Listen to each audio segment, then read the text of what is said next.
You shall not pass! So I'm like a huge Harry Potter fan. And lately, there's been so much news about Harry Potter. It's been pretty awesome, actually. From a property that I kind of thought was either going to just be forgotten to time or get royally screwed up. We're in a time now where it's actually being talked about again, and people seem genuinely excited for it. So I had some words I wanted to say about Harry Potter. Well, luckily enough, my Monty wheel spinner happened to spin on, well, one of my options happened to spin on Hogwarts Legacy. I thought it was kismet at the time because I actually happen to be going through the new audiobook series right now. So I thought, hey, let's pick Hogwarts Legacy and use that as a platform to secretly just talk about Harry Potter instead. Not really. Obviously, I'm going to talk about Hogwarts Legacy. That's the main part of this video, is my talk about Hogwarts Legacy, the video game. There's been surprisingly new video games for Harry Potter, an incredible new audiobook, like I just mentioned, and there's a new HBO TV series coming out at the end of this year, actually, which is mind-boggling. They're redoing Harry Potter. I feel like not enough people are talking about this, but maybe the majority of people don't care about it the same way that I do. But still, pretty exciting time for Harry Potter people. So this video might turn into a bit more of a rant about Harry Potter, but I will try my best to keep it on the video game Hogwarts Legacy. But do forgive me, it's my one platform where I get to also talk about this book series that I really do enjoy. So buckle up, grab some snacks, don't blame me. This is where the wheel spins. So this is the whims of fate, sort of. Let's talk all things Harry Potter. Before I get too much into the series, let's talk about the author, J.K. Rowling. You love her or you hate her. Honestly, you gotta respect her. This is a woman who sold over 600 million copies of her book series. Say whatever you want to say, but she was writing her books in a timely fashion and releasing them in a timely fashion while a movie series was coming out, and she had to finish them in time for that as well, and she did. And she has fans like me that enjoy the books, and she has fans like my wife that enjoy the movies. So for both properties to end up perfectly fine with people, that's a miracle. George R.R. Martin, just saying, take notes. My relationship with the books. So I got the books back in 1998. And my aunt actually gave my brother and I The Chamber of Secrets and The Prisoner of Azkaban. I read both of those books. I think I read Prisoner of Azkaban first and then I read Chamber of Secrets. I had no idea which one was which, right? So it was a little confusing. But at that time, those were the two that we had.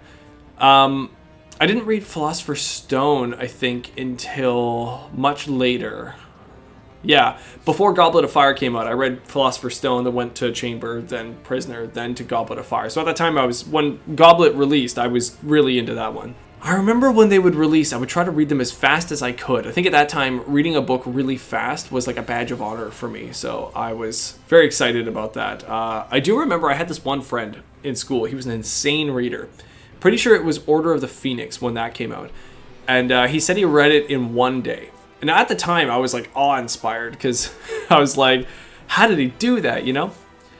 And then later in life, I thought, like, there's no way this, like, 6th grader was able to read Order of the Phoenix in one day. Like, it just seemed bizarre. It was such a large book. I was like, ow. So I later in life then didn't believe him. But I've actually met him again not too long ago, and he reads so much still. To the point where I'm like, maybe he did read it in one day. Maybe he literally went home and just nonstop read this freaking book and went through all of Order of the Phoenix in one day.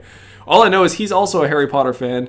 And from what I can tell, he did read it in one day. So I flip-flopped on that, but I still think that's really crazy. But I remember that to this day. I remember the releases of Half-Blood Prince. I remember not wanting to get spoiled for anything. And I definitely remember the Deathly Hallows when that released. That was a big event, and I very much enjoyed where the book series went. It was fantastic. So to these days, I don't actually physically read the books as much anymore. What I usually do is an audiobook. My favorite audiobook being the Stephen Fry series. I think Stephen Fry is the perfect narrator for Harry Potter. His voice complements the characters that you are thinking of from the movie. In fact, some of the actors from the movies actually got their voices and their kind of characterization from the Stephen Fry audiobooks.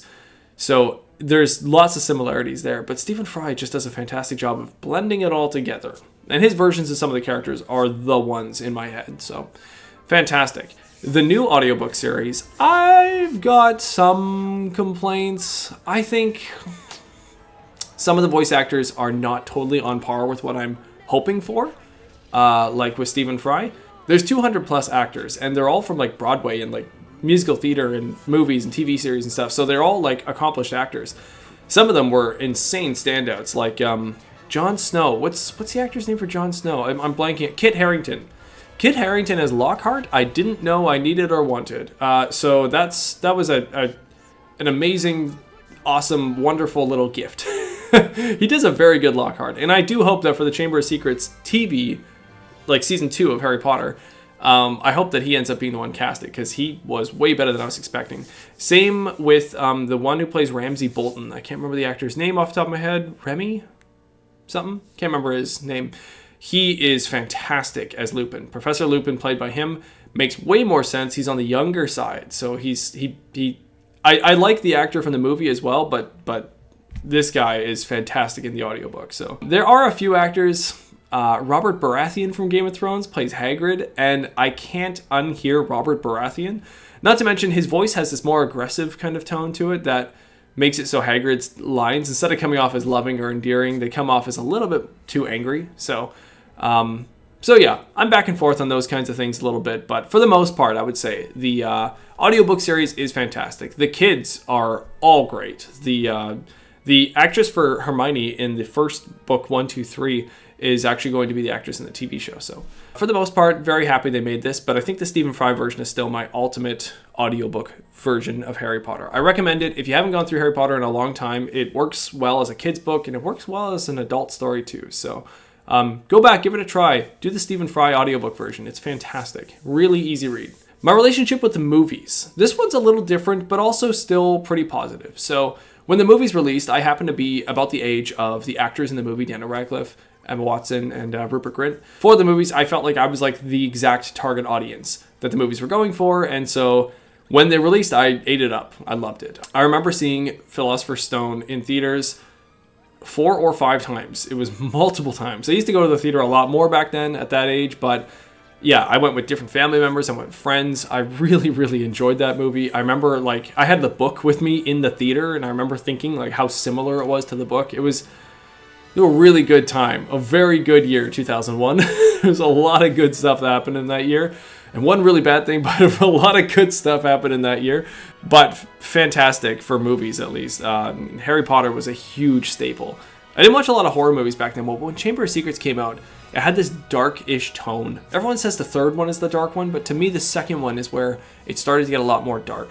And the spiders and Harry and Ron and like the deaths, or well, not deaths, but the students getting petrified and the characters getting petrified, and then the spiders and Harry and Ron having to go into the forest, and they meet Aragog, and then there's the basilisk. There's a girl who died in a bathroom, and it just got so dark. And I remember my friend and I in the theater, like so excited.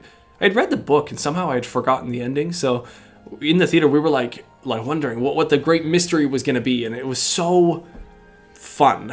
I just remember really, really enjoying that moment. Fantastic movie series. I personally enjoy the Chris Columbus versions of the movies, and after he leaves as a director, I'm not as into them as much. There's great moments in the rest of the movies as well, but my favorites are actually the first and the second one, which is a little shocking to people, I think, because it's not the same tone. The tone completely shifts. A lot of people say that they had to, because the book series gets more adult as it goes on. And I agree, but I also think that Chris Columbus, if he stayed on, would have been able to make that transition as it went. So, and goes without saying, but the Dumbledore actor, the original one, Harris, can't remember his name at the top of my head, he's fantastic, and it is a shame that he had to get recast after he passed away, because I do not like the next Dumbledore. I don't think it's his fault, but I think the writing for him didn't help either, and he just not my Dumbledore at all. Alan Rickman is also fantastic as Snape. He does a really good job, but it's just not my version of Snape either. So there's a few things in the movies that are not perfect, Great casting, like really great casting, but it just misses the mark on some things, and it kind of has to. It's a movie series, so it's just a different thing altogether. If you've only seen the movies, I recommend you go through the books. They are different, especially near the end. They are quite different. In fact, their major themes that they're talking about actually change. So really good series overall, though. I very much enjoy it. I still watch it with my wife, who prefers the movies over the books. It just made a long-lasting impact on me, so it's made me a Harry Potter fan through and through. And I can't wait for my kids to be old enough for me to go through the series with them. And I still go through it yearly. So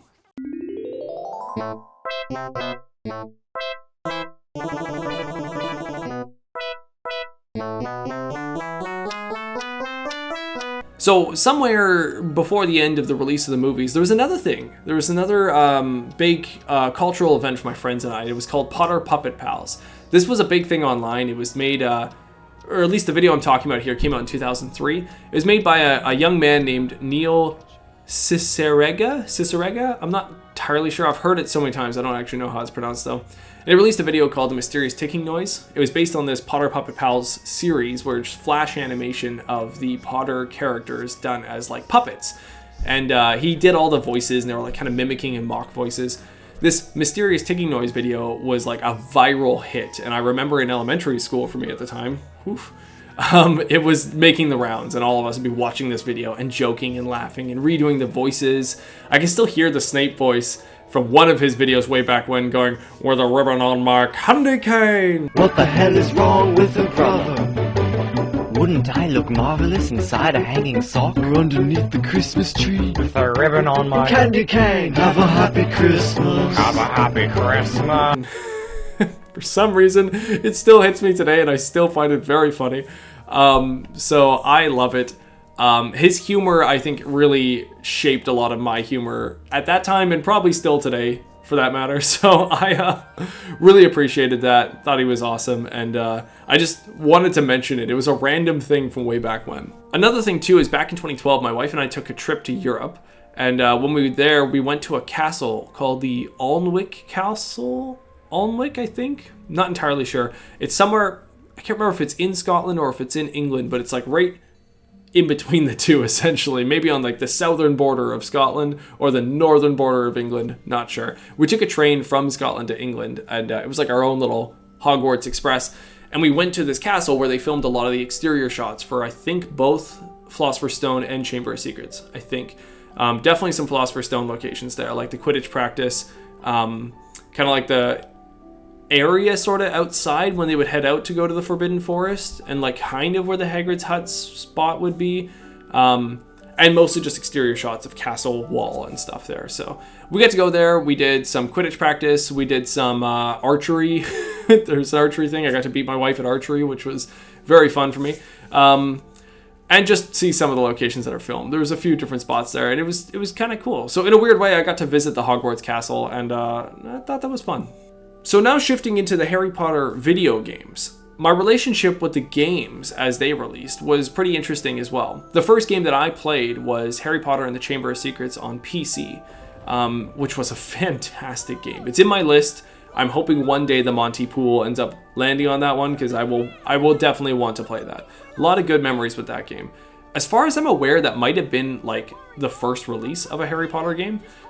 Because apparently the Philosopher's Stone video game took a little bit to develop, and some people I think said that like they released at the same time, so Chamber and Philosopher's kind of came out around the same time. But regardless, Chamber was the first one I played, and it was on PC. It was fantastic. So many good moments of that game. I don't want to talk about it too much because I think I'm going to end up making a Monty video on it at some point. All I'll say is that it was very fun. It captured so many moments for me, and I really enjoyed it. So as the games went on, I continued to play them. I played the Prisoner of Azkaban game. I played the Goblet of Fire game. I played the Order of the Phoenix game, the Half-Blood Prince game, and then finally the Deathly Hallows Part 1, Part 2 games, and the Lego Harry Potter series. I honestly just played them all, and I had mixed opinions on them. Some things I hated, some things I loved, and some things I honestly kind of hate-loved or love-hated. I'm not sure, but there's some interesting moments throughout those games.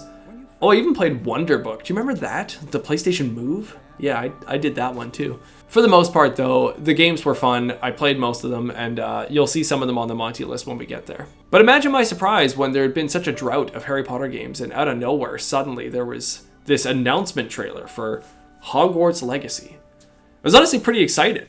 This has been a series that people have been talking about for years where they wanted just some kind of like simulation style to be able to relive the moments in their head of school simulation in Hogwarts. And I always thought like they're never going to do it. It's never going to be what people want. It's never going to have that simulation feel. I thought unless it was like some kind of MMO game was all I could really feel like was even sort of similar. But even so, it still wouldn't come across the way your head is thinking about it, right? It'd be very hard to create what we imagine would be that perfect Harry Potter or Hogwarts simulator, I guess I should say. When I saw the trailer, I was a little shocked. I was like, oh, there is actually something here. There's some kind of strong narrative, it looks like. Single player, that's always a bonus for me, single player campaign. Music was great. The art style was good. I was intrigued by the setting. I thought that trailer was really fantastic. It kind of blew me away. There was a large skepticism that I had for this new Hogwarts Legacy game, but there was also this feeling of hope. Now, at that time, I actually had been playing on mobile phone. I never play mobile games, but I found one that was Harry Potter Book of Spells, I think it's called. And it was like a match 3 kind of bejeweled clone kind of thing. I think it's because I was going through the book series at the time and I really wanted something that was playing through the story of Harry Potter, but that kind of scratched the right itch for me. And that was done by a company called Portkey Games. And I noticed in the trailer to Hogwarts Legacy that Portkey Games showed up again. It's Avalanche, but then Portkey Games as well. And I don't know exactly the handoffs of who's working more on it or less on it. But when I saw that, I was like, oh, okay, because I actually like the match 3 puzzle game. There's a lot to it, and the lore, when you go into it, is actually accurate. So I was very happy about that. And if that continued on into Hogwarts Legacy, I was going to be a very happy guy. When Hogwarts Legacy first released, I actually didn't play it. I didn't buy it. I didn't try it. I didn't look at any videos on it. It was just a bad time for me. It was when my first daughter was born and I had zero time for any kind of gaming in any way, shape, or form. But I knew I was going to get to it eventually. In fact, I think the Christmas that it came out, I got it gifted to me on Steam as a gift from a friend of mine. Was very grateful, but never got to start it. Until this run through here is when I really started that. So all my hours put into it, or just now. Needless to say, when I was first starting up Hogwarts Legacy, I was ready. I knew what I was getting into, and I was ready to really just deep dive into Hogwarts itself and see what this has to offer. I have to say a few things before I get too much into this game. I want you all to know that I have a heavy bias on Harry Potter. That much is obvious from the amount I've talked about already on the books, the movies, everything. The music, I had a soundtrack to Harry Potter I used to play all the time on a Sony Discman. Whew! Wow. I've got a large amount of bias towards Harry Potter. You would think that means that I'm going to like this game wholeheartedly. I'm going to eat it all up, essentially. But honestly, the opposite is kind of true. I hold Harry Potter to a very high esteem. So if something is going to try to do something with Harry Potter, I will rip it apart if I'm not happy about it. Fantastic Beasts is kind of an example of that. I'm not a fan of that. Even J.K. Rowling herself with Cursed Child, to me, that's not canon. I don't even accept it as canon to the storyline. The other thing I want to talk about is third-person action-adventure open-world games. There's a lot of them out there, and I've played so many now that it's hard not to be critical when I see the same pitfalls that happen in those kinds of games. I am also overly critical on a lot of those, so I want to say that first. Before I get into Hogwarts Legacy, I want you to know that I'm going to say some things that are about this game that I'm not happy with, but at the same time, I'm speaking as well to open world games and third-person action-adventure games too. While it might sound harsh for this game, these are my opinions on a lot of games too, so maybe I'm holding games to a higher esteem. So now, before I get too harsh, I also want to say that I did enjoy my experience with this game. I really did. I had a lot of fun. There was many times when I was laughing or smiling or enjoying it. If you're into Harry Potter at all, I absolutely recommend this game. If you're just into open world games, you want something fun with like good combat, I recommend this game. Absolutely. Play it, you'll have fun. I think later, some of the things that I didn't like as much are definitely more about me. I'm just prefacing all this as much as I can because I have a lot to say about this game, and I want you to consider those critiques on the gaming industry and less on this specific game itself or these developers. So the setting of the game. So I think setting this game into the late 1800s like this is like a major bonus. I think that was a fantastic idea. We got us out of the whole wizarding world that we know and into this wizarding world that's kind of guessing game to what was life like pre-Voldemort, pre-Grindelwald, what is that time period like. So this setting was great from the get-go. I was very excited to see it. All that being said, I felt this insane like annoyance when we were going through the story and it felt like it was trying to tie in references to the books or to the film. And I understand that they have to some extent. I mean, it's the wizarding world, so some things are going to be similar, obviously. But at the same time, there was a lot of this like, this is a reference. Do you get it? This is a reference to something that you remember. Do you get this? And I was like, every time that happened, I was like feeling, I don't want that. I want a totally different story. I want something completely new. They made the right call by setting this far away from Harry Potter. But by going into the reference territory, it was kind of like having your cake and eating it too. Carve your own path, make your own characters and make your own story. Now, don't get me wrong. I totally understand that maybe from a studio point of view, maybe from a marketing point of view, some random person watches the movies and they just want to play that in a video game. Back in the day, they used to have the Harry Potter video games they could just go play. Now, they want to play something with the new AAA graphics and all that. They go to Hogwarts Legacy. So I totally get that they see Harry riding like a hippogriff in Harry Potter 3 or something, and they want to do that exact same thing. Well, now here's this video game that gives you exactly that. Even though I think it's a little far-fetched and kind of ludicrous that the students are doing this, especially without like teachers present in the story of this game. So it feels like it's thrown in there just to be similar to the movies, which is okay. It kind of waters down the experience of both this game and also like the property that you know and love. So all that being said, I will say there are some like original storylines and paths and things that they threw into this story that I do think are very cool and unique. Off the top of my head, there was that dragon fighting ring thing that was inside of a tent, like a goblin tent. You go in and it was actually larger than the tent itself, which is a very Harry Potter-esque thing. That was smart. And you go inside and there was like a goblin insider fight club fighting ring thing where they were like having dragons pitted against each other or people fighting dragons. And I thought that was honestly pretty cool and something that I don't think I've heard at all from the books. But the fact that I don't know if I did or not is great. That's exactly that line you want to strike, where it feels like it's part of that story, that universe. But it's unique enough that it's taking more of a center stage in this game. And I thought that was awesome. So there's definitely ideas in the game that are fantastic and unique in their own. I just wanted to see so much more of that. I wanted to be wowed with those things rather than stuff that like I already know that you're just throwing into the game.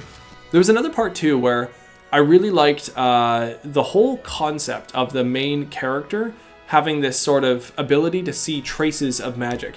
There's a line in Half-Blood Prince where Dumbledore is talking to Harry when they're trying to go and get a Horcrux from Voldemort. And Dumbledore is trying to open up a door and Harry's trying some basic spells and Dumbledore tells him there's traces of ancient magic that we can't see.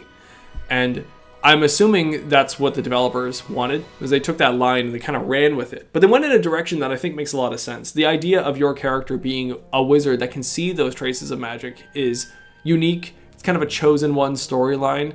But what makes it even better is that you're not the only one in this lineage of other wizards that have the same ability. So there's a mystery there, an intrigue there that I actually really enjoyed. Thought it was great and a good way to kind of create your own wonderful universe. So props to them for doing that. I thought the storyline was good. Yeah, something I feel like people don't talk about enough is that the Harry Potter series, they're essentially more mystery series, like detective novels almost, with Harry kind of playing like a Sherlock Holmes-ish character, trying to solve what is the big mystery by the end of the book.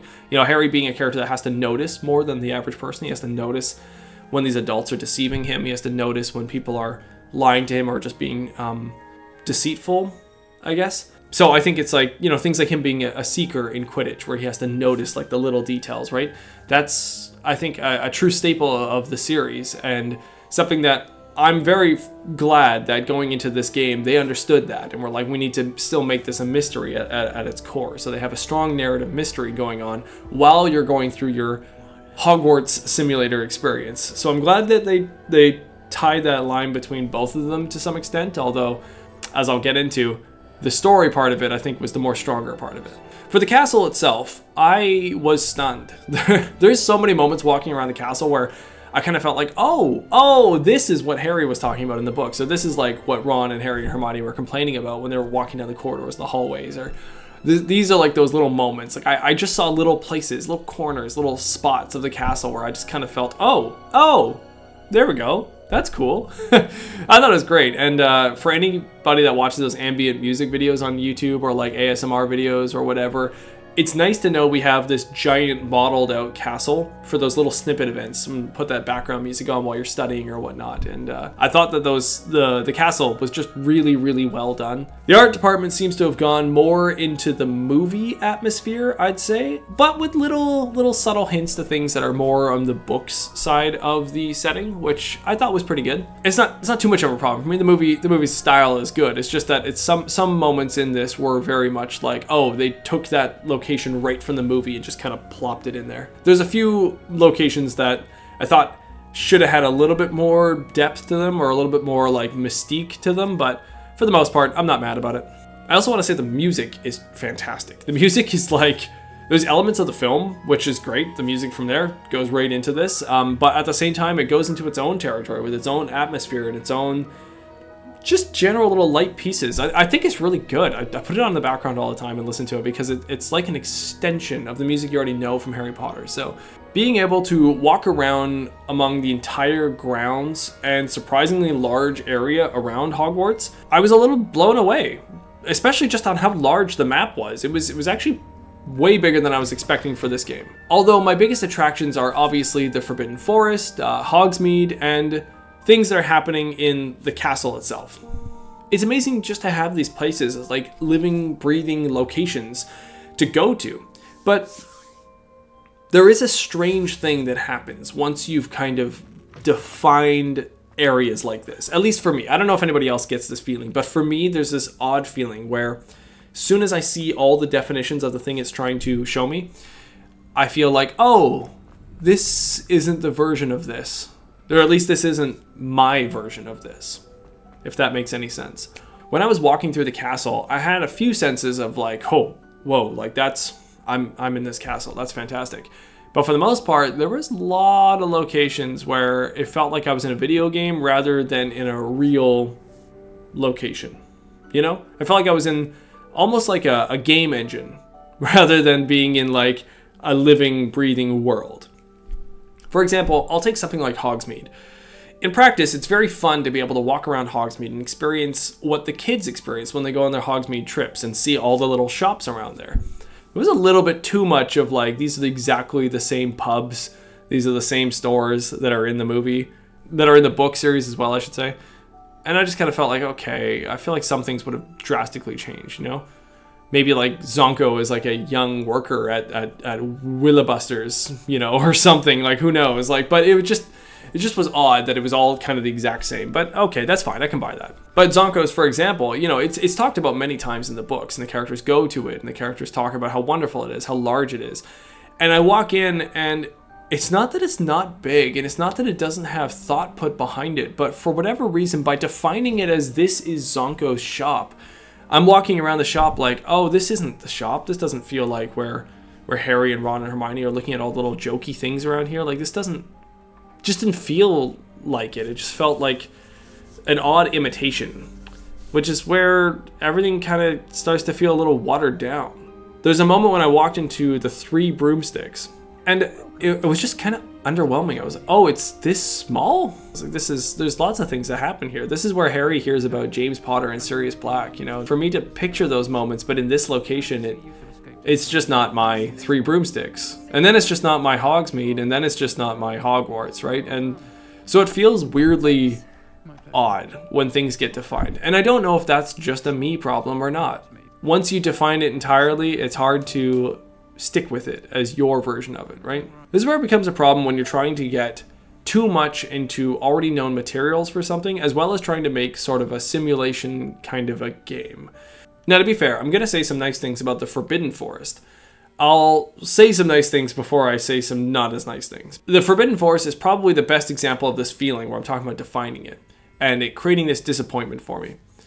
I'll say first that there are definitely moments in the Forbidden Forest where you can tell, like, this team knows exactly what it's doing. It knows the atmosphere it's trying to make. It's able to translate that art department concept art that they've made, I'm sure, right to the game. They've done some really good moments with that. And there was definitely moments when I'm standing in the Forbidden Forest and I kept thinking, like, oh, this is like that moment where it's like Harry and Fang and Malfoy, and they're worried about what's in front of them and how to continue on. Or this is Harry and Hermione stumbling across Grop, right? Or this is Harry and Ron about to find Aragog. It was pretty interesting, actually. I think I got that feeling in the Forbidden Forest more than anywhere else in the game. There was like, I'm in the books. This is cool, right? But they're just little snapshotty moments. They're just tiny moments. I'll try to throw some of them in if I can. Just these small moments of enjoying the Forbidden Forest for what it is.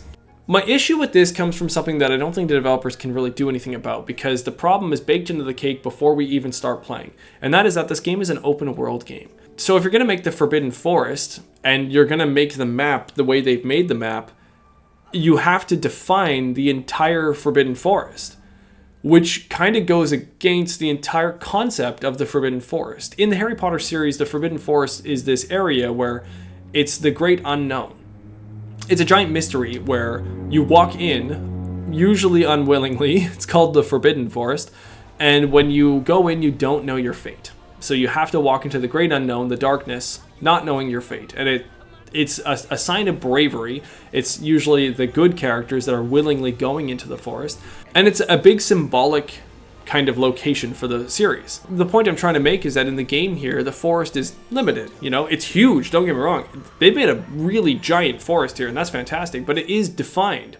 And for me, that kind of ruins the mystique of the Forbidden Forest. If I can chart out on a map the entire section to where the forest is and where the forest is not, and I can go all the way around and make little like moments of like, oh, these walkways go in here and those walkways go in there, it ruins the whole mystique of getting lost in the Forbidden Forest, to the point of like, it never says this in the books, but I always kind of got the impression that the forest actually changes. Like it's not stable. It's, you go in and the paths wind different ways, and it kind of takes you where it wants to take you, and rather than it being a defined forest like it is here in the game.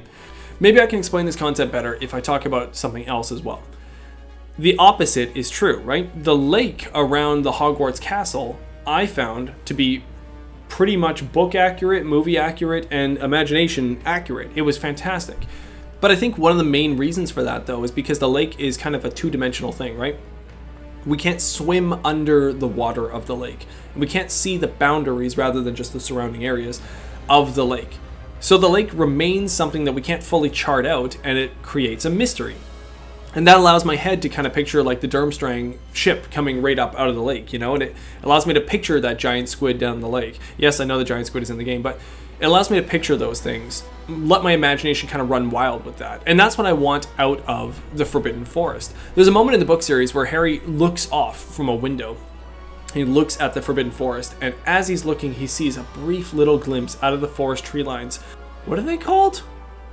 Thestral. Gosh, I forgot the name. Where a Thestral kind of like hops up out of the tree line and hops back into the forest again. It creates that wonder of like, what is in there, you know? And like, and it can just fly up and out at any time. It creates this kind of mystery to it, similar to like if a giant squid was to come up out of the lake. Another area that does this really well, I think, is the Gringotts sections. Gringotts you don't really see fully. You see most of it, but you don't see it in the same way that you would see Hogwarts or Hogsmeade or walk around it in the open world sections. When you see Gringotts, you're on rails usually, or you're very defined by storyline elements and beats. So it creates this overwhelming Gringotts feeling of being larger than life. So I actually really enjoyed Gringotts, but I think it's because we don't get to see all of it, and since it's not defined, we allow our imagination to create the rest of Gringotts. So they did a really good job with that. And like, of course, I get it's an open world game, so there's only so much you can do. My only suggestion, I guess, on this to create the same vibe is to have the forest get to areas that you cannot go further from, and the forest continues vastly on past the borders of the map of the game. And I know that probably wouldn't be great for some people, but at least it would create an atmosphere of tension and not being able to chart out where you are in the forest, really. This whole annoyance with the forest, it shows off just like a frustration I have in a very easy way to show. I had that same feeling throughout the game, but like with little things. The 3 broomsticks I mentioned earlier, the defining of things kind of disappoints it for me. And so I had that's exaggerated version of like little moments I had throughout the game, which created this kind of like hollow and frankly game engine-y like experience for me, instead of it being a story I'm lost in, an adventure I'm going on. My annoyance with open world gaming these days is that they usually get into this territory where I used to only attribute this to like MMO games. There was this feeling when you were playing massively multiplayer online games where it was like you were going to a theme park of the property that you really, really like, instead of playing a video game. Let's pretend for a second here that we're playing a very popular Marvel comic movie universe MMO thing. You would create a custom character, right, at the very beginning, and you'd be plopped into this storyline somewhere, and you would get recruited to the Avengers pretty much right away.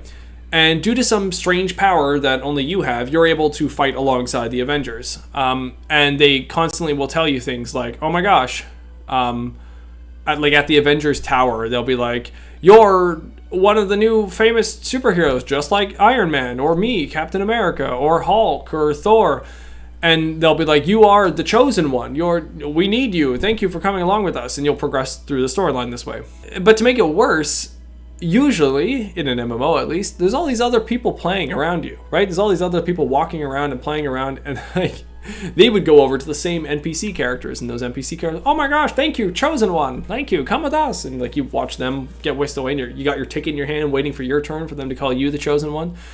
And you're in these locations where it's like, yes, I'm in the Avengers Tower, but the Avengers Tower has to be made for the MMO, so the experience of the Avengers Tower is different because it's all changed for these questing opportunities and whatnot. I hope that makes sense. I played some of these games way back in the day with MMOs, and some of them, like the NPCs that gave you quests, you actually had to line up for. So the analogy made even more sense back then, because I think it was Lord of the Rings Online. You actually couldn't get to the NPC because you had to line up with other people online and wait for them to kind of talk to the NPC so you could get to the NPC and complete your quest. It just feels like you're at Disneyland or something, like waiting for the Indiana Jones ride. If you're even slightly cynical, this is not the game for you. This is a ride for those who want to enjoy a taste of the property. All that aside, that's just my feelings towards MMO games, at least the ones I played, which was RuneScape, Lord of the Rings Online, Final Fantasy Online, and Elder Scrolls Online. Those games all kind of have the same feeling for me. Don't get me wrong, I enjoyed them for the most part, but that's just what that feels like. And as the years went on, single-player open-world video games started to feel less like Assassin's Creed 2. It started to feel more like those MMO games where it was just a big empty space with nothing really to do. Whenever people started using the phrase you can do anything or like open sandbox, really all that told me is that the developers are trying to create a game that appeals to everyone, and in doing so, it usually appeals to no one. What I would rather have is a director have something that I would just call vision and direction, and they would have a very strong direction for a game, and they hope that you enjoy the direction that they're bringing to you. As we lose that vision over time with developers, we start to have things that look great on paper, but then are just actually a watered down experience in reality when you play them. For Hogwarts Legacy, there was things on paper like character customization, morality, houses, being sorted into your houses, and overall a sense of choice that on paper looks great. But in this game, it really has, at least from what I can tell, very little impact on the gameplay or the story that you are playing. And that is kind of sad at the end of the day. It's something that you use as a marketing thing, and you make people really feel like they're going to play like a simulation of Hogwarts. But when you get into it and you get down to the nitty-gritty, it's not what most people, I think, are imagining. And I don't blame the devs. I'm sure the devs wanted to make Hogwarts School Simulator. But ironically enough, one of the major themes to the Harry Potter series is choice, with Harry always wondering if he has a choice in his own fate. To quote the Fantastic Book series, it was, he thought, the difference between being dragged into the arena to face a battle to the death and walking into the arena with his head held high. I think all of us want to know what it would be like to live our lives in Hogwarts. I think we all kind of want to relive a little bit of our high school experience, maybe say things differently and choose different paths and stuff. To do it in a Hogwarts experience, I think, is even more exciting because it elevates that sense of magic and mystery and wonder. What if you were shy and timid and meager? What if you had a core group of friends that you would last with to the very end? What if you were kind of a jock? You were into dating? Or what if you were, fun or comedic or jokey or a prankster, I guess? What if you were cunning or a trickster? Altogether interested in just glory for yourself. It'd be amazing to have a video game that kind of lets us break down each of these and avenues and pick and choose kind of our stories and make mistakes and make a fool of ourselves, I guess, essentially. But in this game, it only masks that choice. Even the house sorting itself, by the time you sort yourself into the house, it then asks you, is this the house you want? Now, don't get me wrong, storyline-wise, you technically can choose the house you want. But the way they do it with the questions, and at the very end, just have this dialogue of do you want to change this? It makes it feel really hollow, really wooden. In the game, the dialogue does give you dialogue trees, so you can choose the options of things to say. Things you say to people are usually mostly the same anyways, and I venture a guess that the responses you get from these other characters are going to be pretty much the same. It does feel sometimes like there's the Hogwarts Legacy, the simulation of Hogwarts, and then there's Hogwarts Legacy, the narrative story structure similar to the Harry Potter series, right? Now, I do think that it's bold of them to put both and blend them together, and I'm glad that they did that, but I do feel like they kind of have the narrative here, and it did well, but the simulation side of it is very much lacking. At least from a school simulator point of view, it's very lacking. It's a shame, because there's some things I really enjoyed, too, for character-wise of stuff, or at least it started off really well. What's her name? The woman from Wagadu. When I first was talking to her, she was an interesting-ish character, I guess. She was kind of saying some lines of dialogue. Okay, cool, whatever. When she says Wagadu, I was immediately oh my gosh, I knew a little bit about Wagadu. I've heard about it from one of the book series, maybe, I'm not sure. I can't remember. It's talked about in outside of the Harry Potter series lore. But Wagadu is essentially the African school, and I knew a few things about it, like what the school location looked like, and I knew that they didn't use wands, so they do nonverbal magic, which I thought was really, really interesting. And so when we first meet a character who's immediately a transfer student from Wagadu, this is really cool stuff. There's a lot there. But I found that when talking to her, they kind of just parroted the same things that we've seen in the text already about this school. And then it felt more of a test of the developer's knowledge of how much do they know, instead of being able to just write new stuff, I guess. And I don't know if that's a writer's issue with the game or if that's a J.K. Rowling specific thing. I have no idea, but all I know is I was interested, and then I was immediately not interested, because the actual dialogue itself is pretty weak, where there's not much of a choice from the characters being said either. I think the reason for this is because they wanted to make sure that no matter what house you chose, these characters can still talk to you. And so they all have to have kind of the same personality. Talking to Nat and then talking to Sebastian later on, they're kind of just the same character. They have different motives, but the way they talk is just the same. It's all a watered down talk that everyone kind of seems to have to some extent. Some characters have it a little bit more and some have it a little bit less, but to some extent it was the writer was just kind of one-noting most of these characters. Her character kind of becomes more just a vessel for going on quests, and that's kind of the same with Sebastian as well, which felt really odd. Again, it removes the person from the game and makes it more just a game object to be interacting with to go onto your quest to then level up. Sebastian should be somebody who, when I see in the halls, I think, oh my gosh, there's Sebastian. I'll say hi. But Sebastian I missed sometimes in the halls, because he'd be standing by a wall and he'd be so just he just kind of blended in with all the other NPCs. Most, if not all, the characters, minus the villains, are soft in their personalities. Very soft. In the book series, many good characters have bad traits, and many bad characters have good traits. This is done on purpose. There's layers to people. As Sirius Black says to Harry in the book series, the world isn't split into good people and Death Eaters, right? Harry has to learn this lesson as things go on. It makes the characters more interesting. When going through these missions and you learn about these students, they're all just a muted tone of what I assume was the original concept behind these characters. I bet you they were a lot more interesting in the writer's room until we got to the actual game itself. It's okay if, a character is offensive. Make a character offensive. Make the character learn from those offensive mistakes.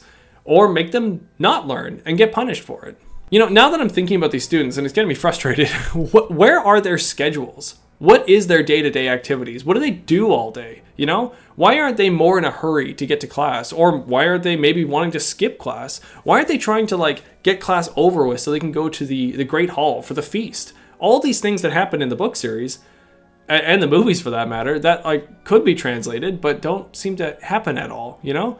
In Red Dead Redemption 2, I got a sense from every single NPC, even the hollow ones, that they were in a world of their own. They had their own lives, their own daily schedules, and they were just living, breathing people.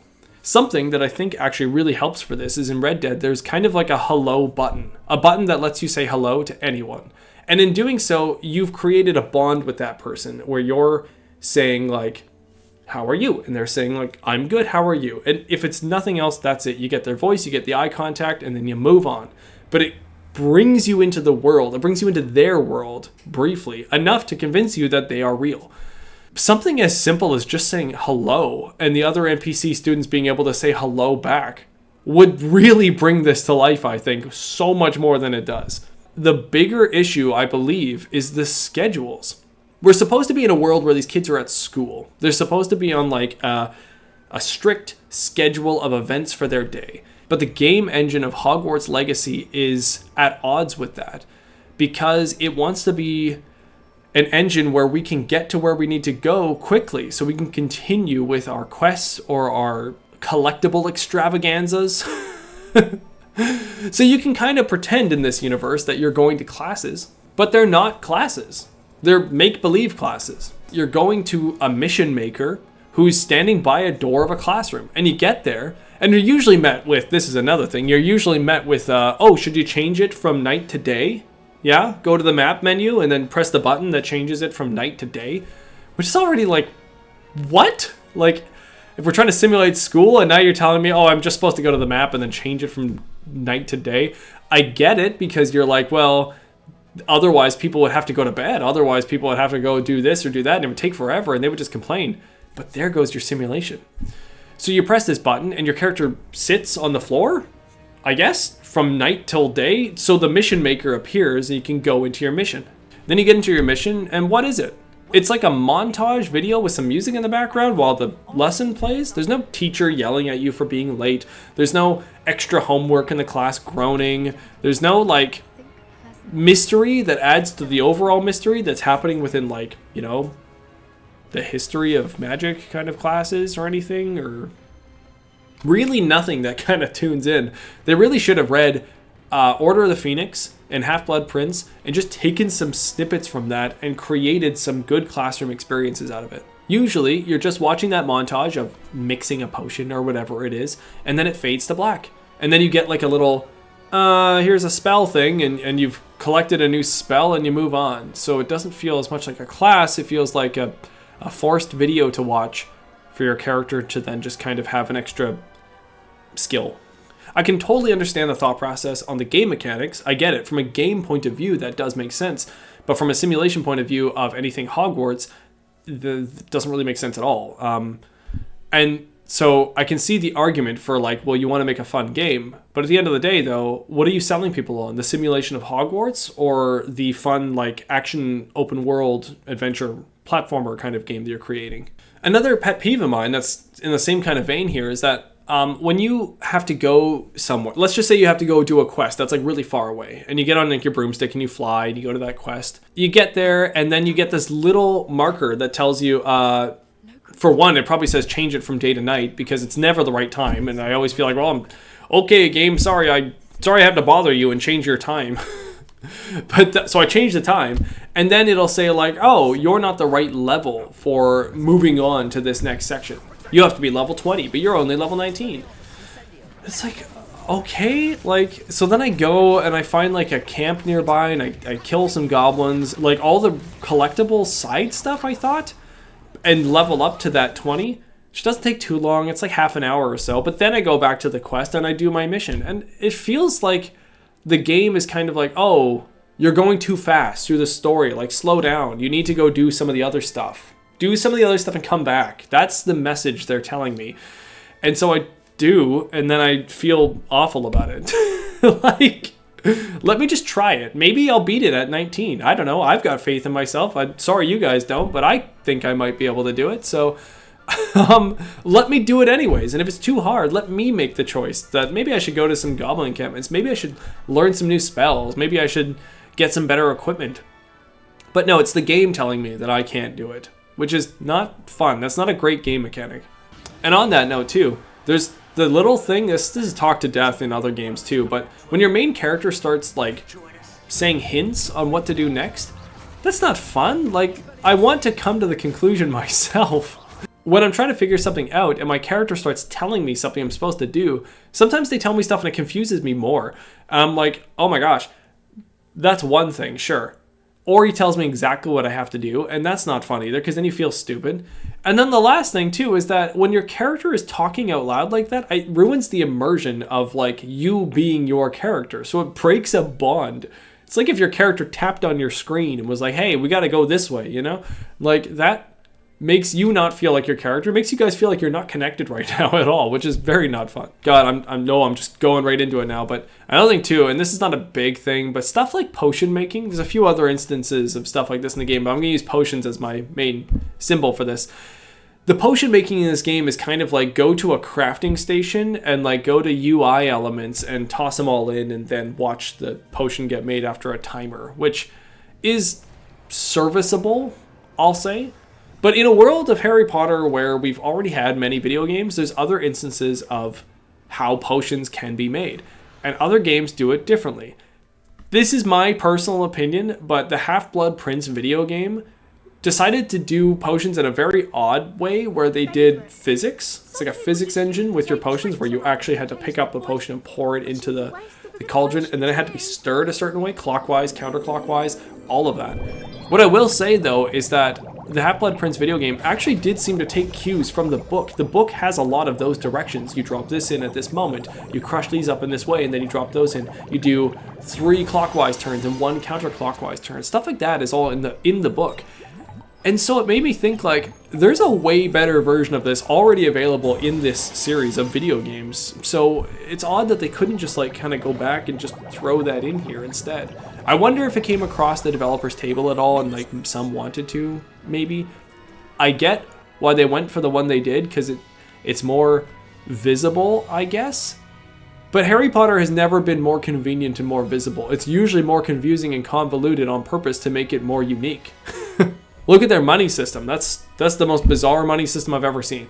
There's a few things in the storyline too I want to talk about. One thing is that Phineas Nigellus being the headmaster of the school was a huge bonus. That's awesome. He's a pretty big character in the book series. He comes up quite a bit. And being able to see him in like his heyday when he was actually the headmaster of the school is interesting. It's a tie into the story of the books without needing to do much that's going to ruin the books in any way. It's just cool to see. So I really like that. I thought it was also kind of interesting that there was no Quidditch. I remember some people saying that Quidditch isn't in the game and it's like a throwaway line or whatever in the story. And and it's because the developers didn't want to work on a Quidditch thing. And like, there might be truth to that, but I'll say from a story point of view, it's interesting when there's no Quidditch for the year. Don't get me wrong, I like Quidditch, but in the 4th book of Harry Potter, there's the Triwizard Tournament happening, there's no Quidditch that year. And it makes the book seem a little bit different because you don't have to worry about the Quidditch finals and all that stuff going on. There's the Quidditch World Cup at the beginning of the book, but it's not Harry going to Quidditch. So still, I like that there's no Quidditch in school this year because it makes it feel like every year is a little bit different, you know? You never know what's going to happen. Something very odd about the game was the clothing. I don't think I ever really fully understood it. There's like clothing that you put on your character, but that's also your stats that you're adding to your character, like armor. But it's also like your style, your fashion style. So whenever you find like hat A is worse than hat B, you of course are going to equip hat B, but it has nothing to do with if you like the style or not. You're just wearing it because it has better stats. But it makes you, maybe you liked hat A's look better, but you're not going to wear it. But then there's this whole mechanic of being able to like upgrade, identify, and change them, and it just got really odd. And I was like, this could have been handled, I felt, differently with like an armor class and a weapon class, and being able to apply stats to your character, but like also just wear what you want to wear. And like sometimes I think there should be forced what you wear too. You're at a school, there's supposed to be like a standard of uniform too. So I feel like it gets a little weird and muddled and convoluted, and I didn't totally understand it. I just kept equipping whatever the number was green on, and that's not very immersive. I guess I've been super harsh. So I'm gonna take a moment here to talk about a good thing, all right? The combat in this game was absolutely surprising. It was very good. I am shocked. It was really, really fun. I think being able to change out your spells to kind of like whatever you want is a thrilling feeling and kind of felt like Harry Potter. It's cliche to say, but it felt like I was playing as Harry Potter. There's something the devs did here that I wish they did with all other aspects of the game, which is they kind of show you all the spells that you can have. And some are mandatory for certain segments and some are not. But they show you all the spells, and then they kind of just say, have fun. There's all the spells, you do it. You figure it out.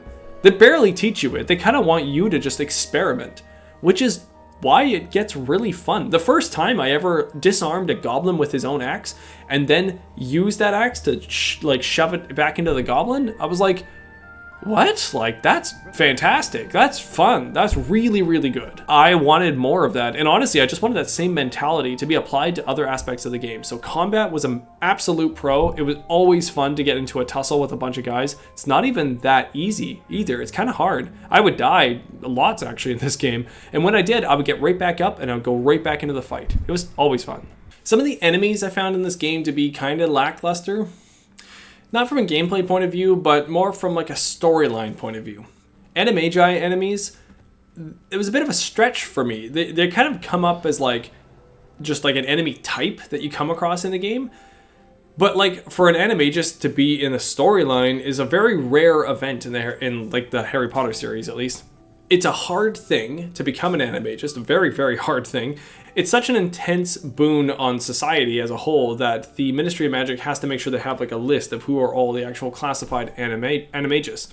That being said, obviously there are unregistered animagus, but like it's supposed to remain kind of a rare event. There's a few of them that happen in the series, but still, for it to be an enemy type just sounds like it's happening way too often. Another enemy that I didn't like the incorporation of was the Inferi. They throw Inferi, the dead corpses that kind of come up and fight you. They throw them at you where it seems like you would throw a zombie or a skeleton in any other kind of game where they're the undead, you know? In the story of Harry Potter, though, the Inferi are supposed to be controlled by a dark wizard so that the dark wizard is bringing them up out of the ground. So I would have rather have seen a dark wizard nearby who then uses them against you to be more accurate to the lore. I do totally understand that in Half-Blood Prince there are Inferi and they do go after the Horcrux, but those are still being controlled by Voldemort. And if that's the case here with all the Inferi that you come across in caves or random like graveyard-ish like places, then they needed to explain that better because it didn't make sense to me. And I thought it kind of watered down what the idea of an Inferi is. The final enemy I want to talk about here is a bit of a tangent, so bear with me for a little bit. This one was the Acromantula. My relationship with the Acromantula in the book series goes back to Chamber of Secrets, where we're first introduced to them. And in that book, Harry and Ron, they witness the spiders that are fleeing like many times, and then they ultimately go and they have to get pointed in the direction from Hagrid to where the giant spider Aragog is. When I was reading this for the first time, I was honestly terrified. As I have a mild to normal case of arachnophobia. I'm not sure. When I talk to people, it's hard to get a gauge as to what is normal, but arachnophobia seems to kind of be a little different between people. You know, everybody has a little bit of a different version of it, maybe, the people at least I talk to that have it. And mine makes it so that I am scared of certain types, but for the most part, I'm genuinely interested by how terrified I am of them, if that makes any sense. What I mean is, if there are giant spiders, I find it interesting. I don't want to be near them at all, but I find it interesting because it's scary. So if there's giant spiders in a movie at all, I really want to watch it. And this is because I like the thrill of being terrified, I guess. Maybe? I'm not sure. When the movie Eight-Legged Freaks came out, I remember I was very excited to go see this movie. It was a big spider monster movie, so of course I want to watch it. But I do remember at that time, on the internet at least, there used to be this thing that would happen where you would get, it's not a banner ad, it wasn't a side ad, it would be a full page ad. But when you were getting really clever with your design, what people would do is the full page ad was actually kind of like a transparent ad, and then little animations would happen across the page. I don't know if anybody else remembers this, but when I was browsing the internet in, when did that movie come out? 2002, maybe? 2003, around there? Can't remember. there was an ad for Eight-Legged Freaks where the spiders would slowly start crawling across the page. I tried to find it. I couldn't find it online, unfortunately, so I'm simulating it with my hands. And they would start crawling and taking over the page until eventually one would jump out at the screen. And it was terrifying. Like, I was terrified. I was trying to browse, like, cheat codes for, like, Pokemon or something. And I remember, like, a spider would, like, come across. And it was just, like, I would immediately, like, have to back away from the computer because I couldn't take it. It was a terrifying ad. And I remember hating it, but also loving it. Spider Days. Wow, if only you guys saw all the random things I say. Spiders are an everyday part of my life. They don't really bother me as much as they used to when I was a kid, and I don't try to kill them all, but I will say I'm not perfect. They come in different categories for me, though. There's the orb weavers, the ones that make their webs, and those are fine. I don't mind, and they do really well for the bugs that are in our garden and stuff, so just going to leave them be. There's the daddy long legs, the really large ones with the long legs and stuff. And I also don't really mind those because I feel like I could just like snap their little legs so easily.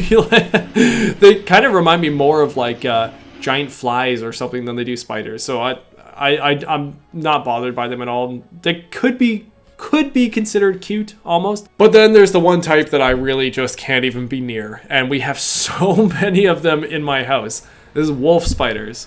I can't stand wolf spiders. They are terrifying to me. I think it's because they got that perfect ratio of like hairy and thick leg that, that gets me. If one was crawling on my desk right now, I would back up. I will say that. If I see a wolf spider, I need someone else to deal with it, or I'm going to kill it. Those are the two options. So if my wife doesn't want it dead, she needs to take it out of the house. She has a bad habit too, funny tangent, of getting a cup and putting it over the spider, because I guess she's going to like take it outside later, but then she leaves the cup there. So there's been times when I go and I see a cup, I'm just trying to clean up the house, and I go pick up the cup, and an enormous spider comes out. It's like the last thing you want. Terrifying. Super terrifying. So when I was watching the Harry Potter film, The Chamber of Secrets, I was wondering, how are these spiders going to look? I actually wonder this a lot with movies when I know there's going to be a giant spider in it. It's a funny, weird thing my brain does. Anyways, I was curious on what species of spider they were going to use, and I remember the feeling when you first start seeing the Acromantula, and I was like, oh god, it's wolf spiders. Like, that looked to me like the style they were going for. When Aragog came out with his legs, I know people think it looks funny now, but when he came out, that scene got me. Got me in a good way, though. I loved it. I absolutely loved it. Side weird tangent. Did you know there's a real-life spider? Where was this? It was like Iraq or something? I can't remember. There's a real-life spider that is huge, and it looks terrifying. And they named it after Aragog because of its terrifying look and how big it was. So, yeah. That's fun. Not just movies, but when video games also try to do very large spiders, I'm interested to see how they're going to do it. There's fine lines between making a giant spider that feels like a giant spider and a giant spider that feels like a video game enemy. I've seen lots of spiders in games that just look stupid or like are slightly off, and it makes them not scary at all. The Acromantula in Hogwarts Legacy, I give a solid like 8 out of 10. The movement is perfect. Like, they've got some movement in there that is like clearly right out of actual spider movement. It's enough to irk me a little bit. There's especially this one attack animation they do where it looks like a terrifying pose that a spider does that gets me in a way that it's like, okay, yeah, you triggered me. So props to the team because, yeah, some of the Acromantula in this, they really live up to the expectation. They look a little odd, but for the most part, they do a good job with the Acromantula. But, and this is a really large but, and I don't know if this is just a me thing. It's probably a me thing, but okay, I enjoy the spiders a lot. They're great. But there's this nagging voice in my head that's like, why are there Acromantula in the Forbidden Forest at all? I mean, I might be wrong here. Please correct me if I'm wrong. But in the story of Harry Potter, Hagrid talks about how he got Aragog from some foreign traveler. Because Acromantula come from, I think it's Brazil, might be Thailand or something.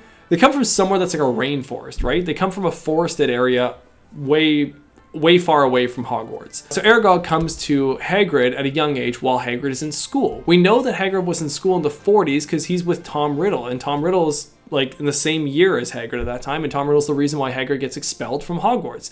Hagrid has to rescue Aragog because Aragog gets accused as being the monster of the Chamber of Secrets, so Hagrid takes it into the Forbidden Forest and lets it go. And they explain that Aragog takes to the forest because the Acromantula are used to trees. So then Aragog is living in the forest on his own, feeding off of the whatever creatures he can get in there, and Hagrid eventually finds Aragog a wife. Mossbag, I think? Pretty sure? And then they breed, and then they create the Acromantula of the Forbidden Forest. This is all in the 40s, meaning that the spiders you're seeing here are... What? Where did they come from? Who are these Acromantula? Like, it's odd to me. I totally get that they want to tie it into the movies and the books. And I know I said earlier that I don't like when they do that, but I have to say it was also fun to see spiders in the forest, obviously. But it is a little weird, too. It's like, maybe just, I don't know, maybe it's just semantics, I guess. But it's odd when you think you know why something is the way it is, and then you play a video game and it looks like they either don't care or they didn't bother to explain it.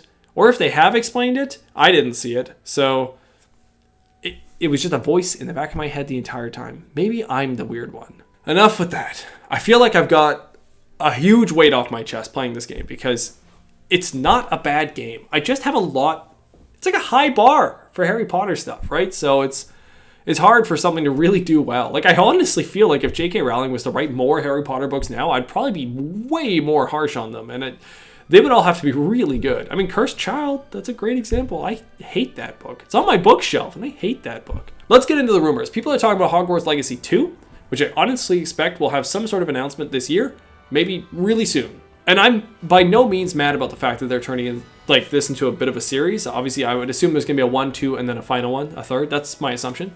And all I hope is that they improve on what they have here. I hope that after playing 2 or 3, we wish that 1 had the elements that they poured into 2 and 3, you know?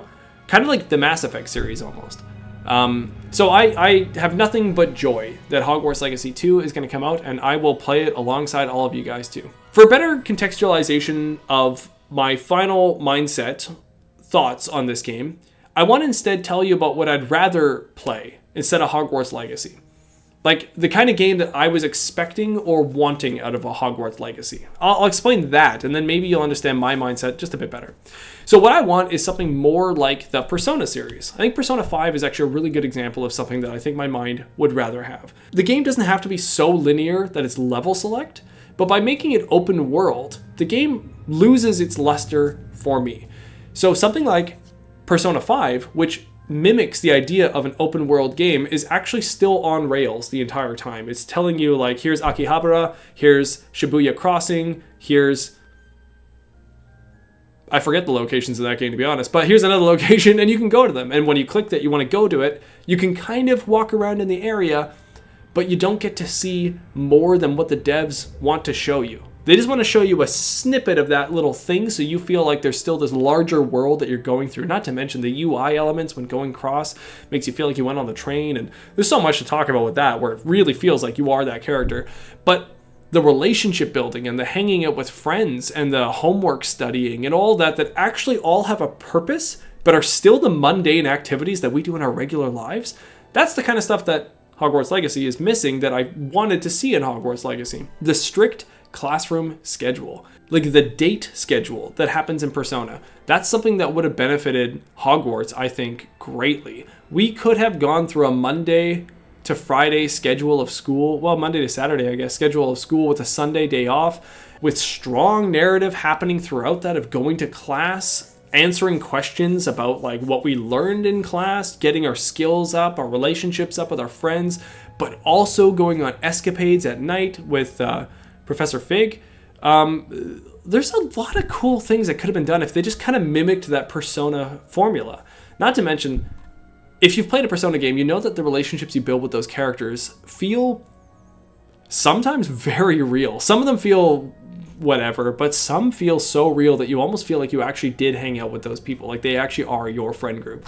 For me, that's Persona 4. I feel like I actually made friends from that game, which is sure sad, but if a story can do that to you, fantastic.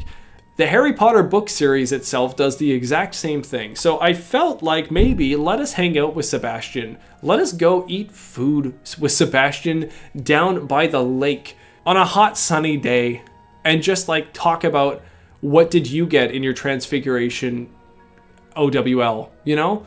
Just stuff like that. That's what I wanted more. You can throw in the great mystery and narrative stuff by the end of the story too. You can do all that. That's fine. You can do that too. But just give me both.